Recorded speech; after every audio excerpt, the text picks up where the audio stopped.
All right, we got our first NASCAR DFS slate of the 2023 season. Cannot wait to dive back in, get started. Should be a really fun year. Hopefully, everyone saw our 2023 content calendar, expectations video that we put out.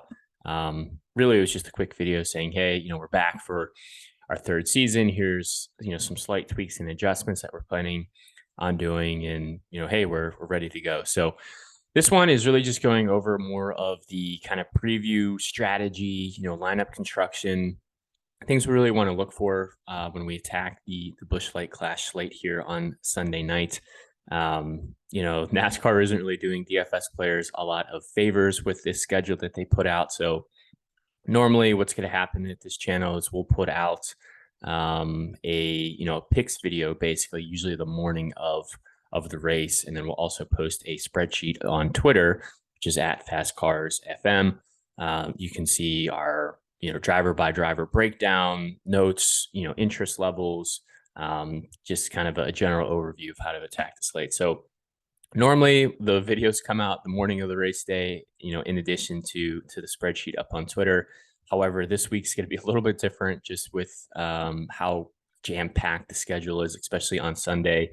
And there's really only, an hour or so from that last chance qualifier until they take the green flag. So not going to be really an official picks video this week just because there isn't enough time to record or trying to go live, when everyone's trying to build their lineups or everyone's going live at the same time. It just doesn't really make sense for us this week. So just wanted to put this video out there as kind of more of, how we want to approach the weekend, things to look for, kind of initial thoughts on pricing, and then check out our Twitter, which is at FastCarsFM. That's where we will post our final, picks spreadsheet. And that's when you can really figure out, what guys we're high on, what guys we're low on, what guys, we're projecting to be dominators, good tournament plays, cash plays, so on and so forth. So it's just exciting to have NASCAR back for the year, and hopefully a lot of fun, ahead of us too. So real quickly, this is, like I said, it's the first NASCAR DFS slate of the year. Looking at NASCAR points wise, this race doesn't mean anything. It's just for fun. It's just to get more eyeballs on the sport, kind of announce that, hey, NASCAR's back.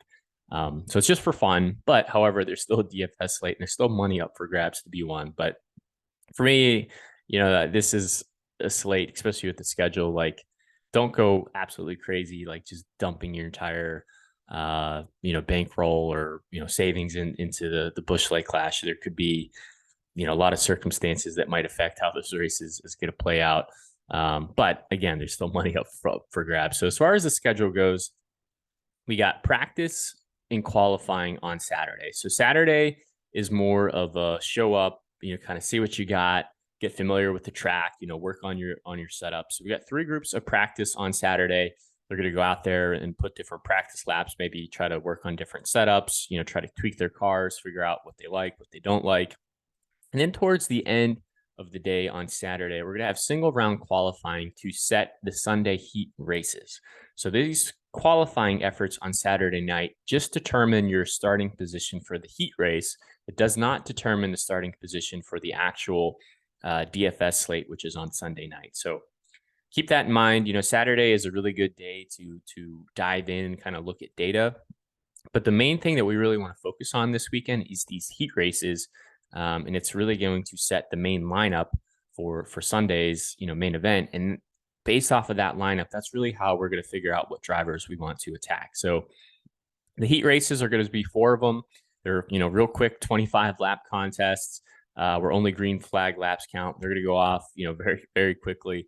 If you finish first in heat race number 1, you are starting on the pole for the Sunday main event. If you finished first in heat race number 2, you're finishing, or you start second in the Sunday main event, and kind of so on and so forth. So we're going to have 4 heat race winners, and those are going to be the 4 drivers who are going to start in the first 2 rows for Sunday's main event. Now, what we saw last year was, the 2 main lap leaders, the 2 main dominators came from those heat race winners. So again, I think it's going to be a very similar approach this year with just what we've seen from these cars, the way the races play out, how difficult it is to pass. how small of a track it is, how tight of a track it is.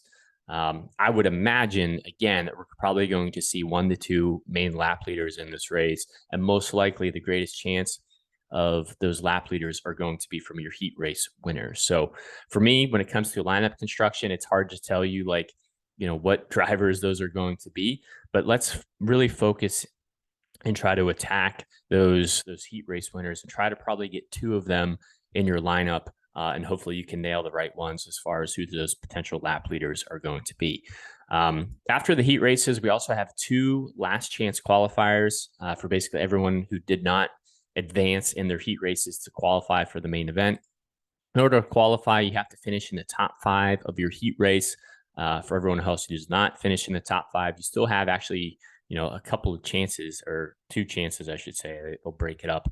So you really only have 1 chance, actually. But you'll have 1 chance for a last chance qualifier race. Top 3 in the last chance qualifier race will advance. They kind of start towards the tail end of the field. And then this race is going to be, or the entry field is a little bit bigger than it was last year. I think last year we had 23 drivers, I want to say, who qualified for the main event. This time we're going to have 27. What does that really mean for NASCAR DFS? Not too much. If anything, you add some more place differential points, but you're up for grabs. And then the rest of the field, if you don't make it in the top 5 of your heat, if you don't make it in the top 3 of your last chance qualifier, unfortunately, that's it for you. You're going home and you're off, for the next couple of weeks until we get to speed weeks at Daytona. So Sunday is crazy. Sunday we have really all the heat races, all the last chance qualifiers, and then we only have like an hour and a half basically before they take the green flag on Sunday night. So once these last chance qualifiers are officially wrapped up, once we have the official starting grid, we will post a spreadsheet on Twitter, show you all of our interest levels, the drivers that we think have the greatest chance of being our lap leaders, what drivers we think offer some good place differential plays, drivers we're trying to pivot or be under the field on, notes of why we like these drivers, so on and so forth. And we'll be working on this spreadsheet basically all weekend. That way, hopefully it's pretty much ready to go as soon as the last chance qualifier race is finished.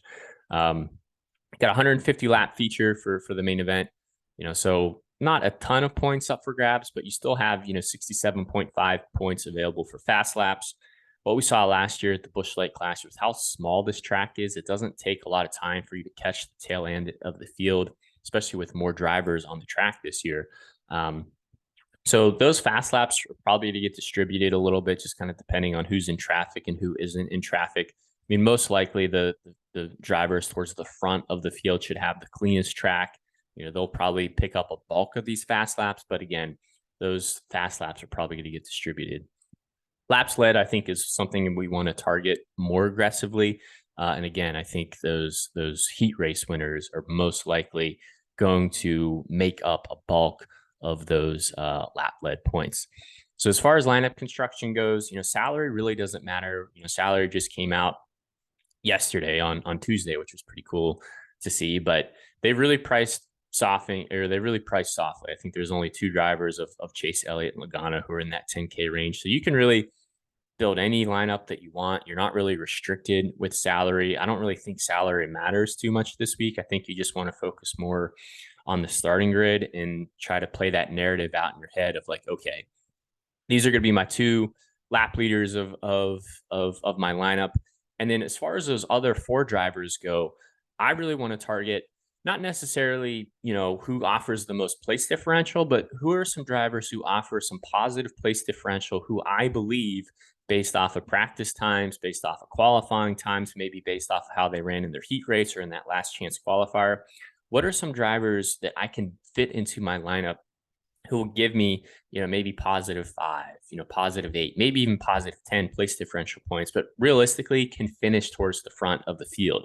I'd much rather have a driver who starts 12th and finishes 6th than a driver who starts 26th and finishes 19th, for example. So, take place differential into account, but it really, for me, it's just what drivers can I get in my lineup that I think are going to finish as close to the front of the field as possible.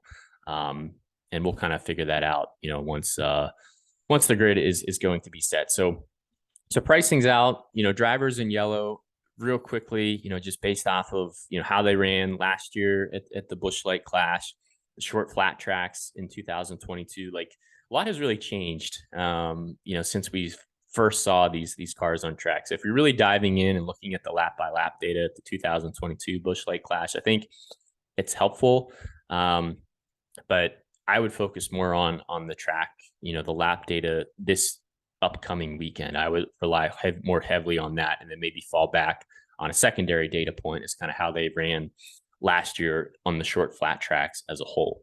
The drivers in yellow are drivers who had, basically top 12, top 13, driver ratings that kind of stood out to me over the course of the 2022 season. So obviously, Logano, Elliott are going to be the two top, short flat track, types of plays. I really like Ryan Blaney. I think he has a good chance. William Byron, I think Kevin Harvick is underpriced. Not that pricing really matters, but, he ran pretty well on the short flat tracks. Briscoe ran, decently well. Almirola is pretty cheap. Ryan Preece is probably going to be another driver. So not that these are like the picks, but, coming into the weekend, if I had a gun to my head, trying to put together a lineup, it's probably going to try to focus on these drivers who are highlighted in yellow. But really, once practice and qualifying comes, and once we know what that grid is, this is going to change a lot. So again, we aren't having an official picks video just because of how tight timing is. We will post this spreadsheet on Twitter. We'll see their starting position, our interest levels, and then some notes. Why are we high on this driver? Why are we low on this driver? Why do we think this driver is going to be a good lap leader? Just something real quickly you can digest, look at it for 5-10 minutes, and put a NASCAR DFS lineup together. But yeah, NASCAR is back. It's more of just a fun weekend to kind of, kick your feet up and enjoy the race. If you are doing DFS content, it is very difficult with the schedule that they put out. So best of luck to all the new DFS, NASCAR content creators out there. You're kind of getting thrown right into the fire with this format. But yeah, hopefully that's helpful. It's more just kind of how the weekend's going to play out and kind of when to expect our content. And really what I would advise is kind of wait until that grid set, until you build your lineup.